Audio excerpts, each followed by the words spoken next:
एहो मालिनिया माला जल्दी ले अइहे माई हमार। एहो मालिनिया माला जल्दी ले अइहे माई हमार। भोरही अंगनवा में कलशा रखाई करब माई के सिंगार।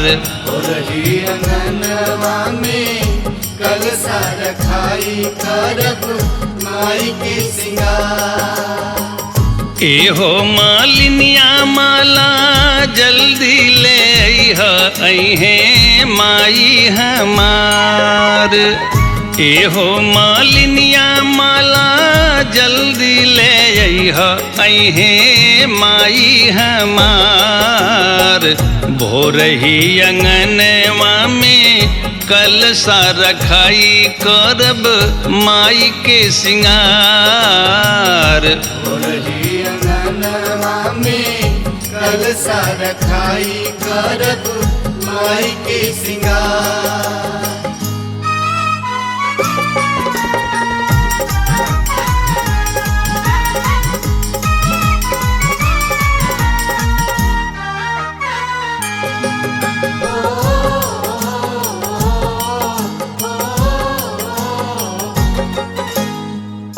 लिपि पोती चिकन कैली आपन बखरिया।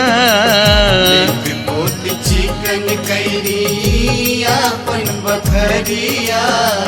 सातो बहिन अइहे घरे खोलली दुअरिया। सातो बहिन अइहे घरे खोलली दुअरिया। सातो बहिन अइहे घरे खोलली दुअरिया अइहे माई हमार। सातो बहिन अइहे घरे खोलली दुअरिया अइहे माई हमार। गंगा जल भरे खातिर माटी के कलशा दीहे गाँव के कुहार। भोरही अंगनवा में कलशा रखाई करब माई के सिंगार।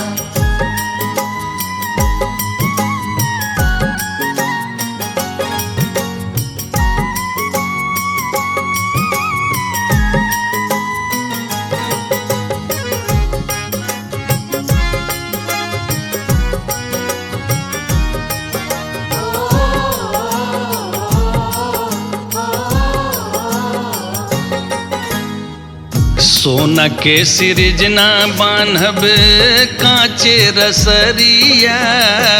सोना के सिरजना बान्हब कांचे रसरिया। ताही संगे कलशा पे ललकी चुनरिया। ताही संग कलशा पे ललकी चुनरिया। ताही संगे कलशा पे ललकी चुनरिया अइहे माई हमार। ताही संगे कलशा पे ललकी चुनरिया अइहे माई हमार। लाल लाल चुनरी पठइहे बजजवा डालब चुनरी ओहार। भोरही अंगनवा में कलशा रखाई करब माई के सिंगार।